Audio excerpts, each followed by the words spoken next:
दोस्तों, इस वीडियो में हम कुछ इंपॉर्टेंट कंपनी के बारे में डिस्कस करने वाले हैं जिनको अच्छे ऑर्डर मिलते हुए दिख रहे हैं और फंडामेंटल देखेंगे तो वो भी कंपनी के अच्छे देखने को मिलेंगे। लेकिन जैसा कि मार्केट की सिचुएशन बहुत ही अनसर्टेन देखने को मिल रही है और अगर आप एक दिन का चार्ट देखोगे तो मार्केट लाल निशान देखने को मिल रहा है। अगर आप 5 दिन को चार्ट देखोगे ना तो फिर भी मार्केट आपको हरे निशान देखने को मिलेगा। लगभग 217 पॉइंट की यहाँ पर तेजी देखने को मिल रही है।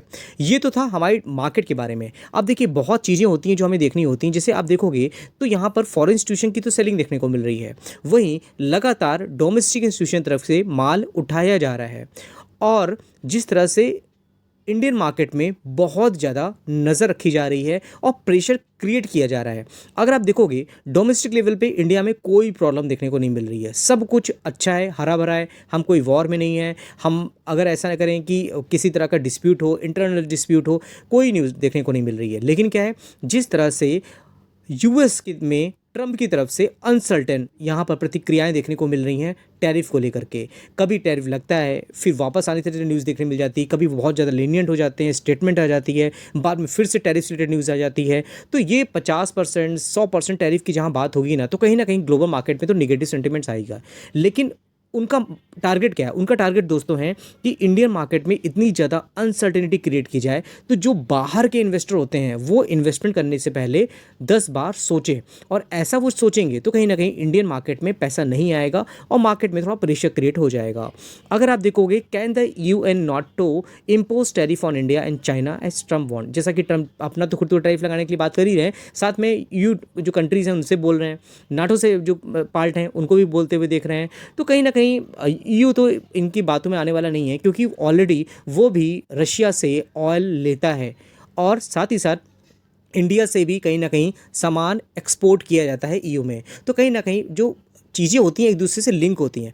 अगर ऐसा नहीं कि इंडिया भी पूरी तरह से डिपेंडेंट है, ईयू में भी बहुत कंट्रियां हैं जो इंपोर्ट करती हैं अलग अलग कंट्रियों से, उनकी भी डिपेंडेंसी कहीं ना कहीं देखने को मिल जाती है। और साथ ही साथ अगर आप देखोगे, we don't take part in war, China hit back at Trump 100% tariff threat. तो कहीं ना कहीं चाइना भी अगर इंपोर्ट करता है तो वो भी एक्सपोर्ट करता है। अगर इस तरह से न्यूज़ आ रही है कि चाइना पे 50 से 100% टैरिफ लगाया जा सकता है, तो ये सब चीज़ें होती हैं तो चाइना भी अलग स्टेटमेंट ला सकता है। कहीं तक अगर हम बात करें तो चाइना भी सेल्फ डिपेंडेंट है। लेकिन अगर हम बात करते हैं एक्सपोर्ट की, तो चाइना बहुत ज़्यादा बड़ी क्वांटिटी में एक्सपोर्ट करता है यूएस में, और साथ ही साथ यूएस के साथ में यूरोप में भी एक्सपोर्ट करता है बहुत ज़्यादा। तो उसका भी बिजनेस कहीं ना कहीं हमें हिट होता हुआ दिख सकता है। इसी वजह से हमें इस तरह की स्टेटमेंट देखने को मिल रही है। साथ ही साथ अगर हम बात करें कुछ कंपनियों की, जो शक्ति पंप की हम बात करते हैं, तो देखोगे एक एक दिन में अच्छी रैली देखने को मिल जाएगी आपको यहाँ पर। और मैं रिफ्रेश करूँगा आपको, देखिए 15 सितंबर की बात करते हैं।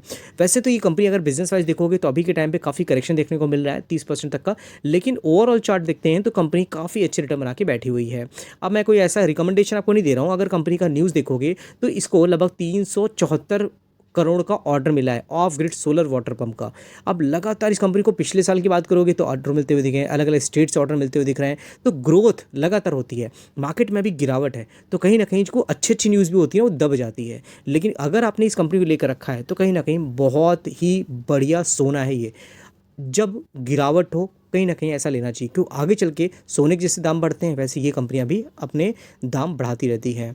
अगर आप फंडामेंटल देखोगे तो कहीं ना कहीं आपको खुशी होगी, जैसे कंपनी के प्रमोटर होल्डिंग, एफआईएस की होल्डिंग, डीआईएस की होल्डिंग। अब देखो डोमेस्टिकेशन की होल्डिंग बढ़ रही है यहाँ पर, और जहाँ पर एफआईएस अपना माल बेच रहे हैं ऐसी कंपनियों अपनी होल्डिंग को यहाँ पे दबा के रखे हैं। पब्लिक होल्डिंग 37% तक की है। बैलेंस शीट देखो 1000 करोड़ के रिजर्व हैं।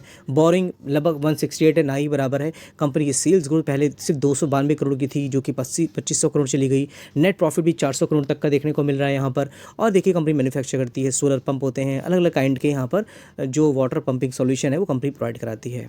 साथ ही साथ अगर हम बात करें नेक्स्ट कंपनी की, तो ये कंपनी हेल्थ केयर से काम करती है, यथार्थ हॉस्पिटल। इसको भी हम कई बार डिस्कस कर चुके हैं। नई कंपनी मार्केट में आई है, देखिए किस तरह से भागती नजर आ रही है।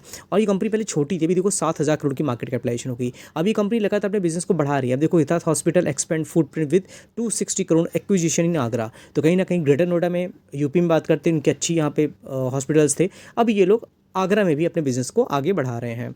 जैसा कि मैंने बताया था आपको पिछले वीडियो में कि हेल्थ केयर इंडस्ट्री में काफ़ी ग्रोथ है। कैश रिच कंपनियाँ होती हैं, अपने लगातार हॉस्पिटल्स ओपन कर रही होती हैं और इनके पास लोन भी आपको कम देखने को मिलेगा। एफआईआईज़ की होल्डिंग तो कम है, लेकिन डीआईएस की होल्डिंग आपको बढ़ती दिखेगी। पब्लिक की होल्डिंग भी अच्छी देखने को मिलेगी और देखो यहाँ पे बैलेंस शीट कंपनी के रिजर्व 1500 करोड़ के हैं। बोरिंग कितनी है? सिर्फ 12 करोड़ की। सेल्स ग्रोथ देखिए, कंपनी की 71 करोड़ की जो सेल्स थी 900 करोड़ तक जा रही है। नेट प्रॉफिट भी 142 करोड़ तक का देखने को मिल रहा है। नेक्स्ट कंपनी सेगल इंडिया, ये भी कंपनी नई मार्केट में आई थी, देखिए गिरावट देखने को मिल रही है। सिर्फ 4000 करोड़ की मार्केट कैप है। अब इस कंपनी लेकर के भी आपको अच्छी न्यूज़ देखने को मिल जाएगी, क्योंकि जैसे कि मैं देख रहा हूँ, Segal India has been awarded a major infrastructure project worth 509 crore. वैसे तो ये पंजाब बेस्ड कंपनी ही है और ग्रेटर मोहाली एरिया में डेवलपमेंट अथॉरिटी यहाँ देखोगे तो यहाँ पे बड़ा ऑर्डर इनकी तरफ से मिलता हुआ दिख रहा है। A company emerge as the lowest L1 bidder in the financial bid opening held on September 12, 2025। और ये जो कॉन्ट्रैक्ट कंपनी को मिला है, ये पहली बार नहीं मिला, इससे पहले भी कई बार कंपनी को बड़े बड़े यहाँ पर कॉन्ट्रैक्ट मिल चुके हैं। तो जरूर इस कंपनी के बारे में पढ़ना चाहिए, मैंने कई बार इसको डिस्कस किया हुआ है। अगर आप देखोगे यहाँ पर तो 10,337 करोड़ की कंपनी की ऑर्डर बुक भी देखने को मिलती है। ओवरऑल अगर हम बात करें कंपनी किस में काम करती है, तो कंस्ट्रक्शन में कंपनी, इंफ्रास्ट्रक्चर में कंपनी काम करती है। एलिवेटेड रोड होते हैं, flyover, bridges, railway overpass, tunnels होते हैं, हाईवे, एक्सप्रेसवे, रनवे, बहुत कुछ में कंपनी काम करती है। 4700 करोड़ की मार्केट कैपिटलाइजेशन है। अब देखिए इंडस्ट्री भी 20 है। स्टॉक भी देखोगे तो 17 देखने को मिल रहा है। प्रमोटर होल्डिंग 82%, अभी 75-25 में स्प्लिट हो जाएगा। बट एफआईआईज़ डीआईएस की होल्डिंग अच्छी है, पब्लिक होल्डिंग भी 8.5% तक की है। बैलेंस शीट देखिए 1700 करोड़ के रिजर्व हैं, बोरिंग भी 1300 करोड़ की है। सेल्स ग्रोथ भी कंपनी की अच्छी है, लगभग 800 करोड़ से लगभग 3400 करोड़ तक देखने मिल रहा है। नेट प्रॉफिट भी हमें अच्छी ही देखने को मिल रहा है। तो ये कुछ कंपनियां थी जिनके बारे में मुझे डिस्कस करना था। आपने हमारे अभी एप्लीकेशन को डाउनलोड नहीं किया है तो जरूर डाउनलोड कर लीजिएगा, उसका लिंक मैंने कमेंट बॉक्स में दे दिया है। साथ ही साथ हमारे व्हाट्सएप चैनल के साथ अगर आप नहीं जुड़े हो तो व्हाट्सएप चैनल का भी लिंक मैंने वहाँ दे दिया है। तो बने दोस्तों मेरे साथ में, फिर मिलते हैं नेक्स्ट वीडियो में, तब तक के लिए थैंक यू।